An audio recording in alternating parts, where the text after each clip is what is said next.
Φίλοι μας, γεια σας. Η εκπομπή Πρόσκληση σε γεύμα είναι και πάλι κοντά σας. Σήμερα θα ασχοληθούμε με ένα θέμα που μας ταλαιπώρησε αρκετά τελευταία.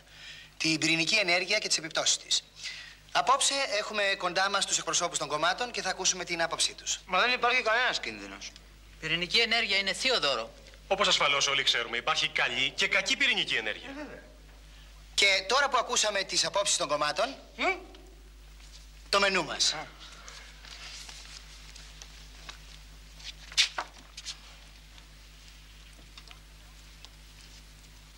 Λοιπόν, στο θέμα μας.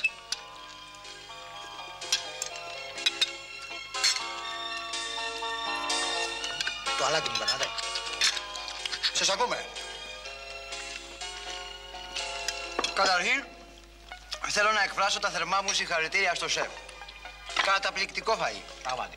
Η κυβέρνησή μας έλαβε όλα τα μέτρα που θεώρησε σκόπιμα, λέγω και εννοώ, για την προστασία της υγείας του κοινού. Αντίθετα με άλλες κυβερνήσεις, λέγω και εννοώ, που αποπροσανατόλιζαν τον κόσμο, εμείς ακολουθήσαμε τη σωστή και υπεύθυνη ενημέρωση. Άρα λέγω και εννοώ, θεωρώ σκόπιμη και υποβολημιαία όλη αυτή την αντικυβερνητική προπαγάνδα, λέγω και εννοώ, που γίνεται για πολιτικούς και μόνον λόγους. Συγγνώμη, αυτή είναι η σάλτσα μου, κύριε συνάδελφε. Ναι στην πυρηνική ενέργεια, αλλά στην υπηρεσία της εργατικής τάξης. Όχι στην πυρηνική ενέργεια των βιομηχανιών, των μονοπωλίων και των εργοστασίων. Και παίρνω ποια σάλτσα θέλω. Την κόκκινη. Και κουνάτε κοιλιά στο νερό του χορού σαματά.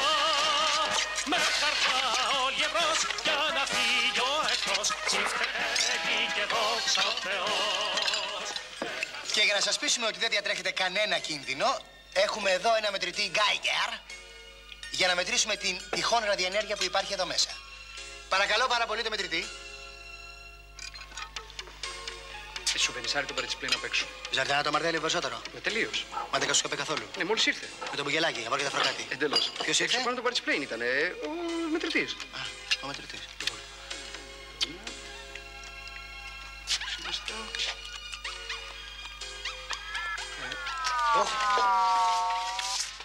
Ήτανε, χλιμητρίζεται καθόλου. Βουεζάνινα. Αφρισέριδε, χάρε με το. Μετά από αυτό το χιουμοριστικό στιγμιότυπο συνεχίζουμε την εκπομπή μας με το γλυκό. Μπάστα ρε, μπάστα. Συνδικαλιστή του κόλου, κολοφασιστάκι, φασίστα.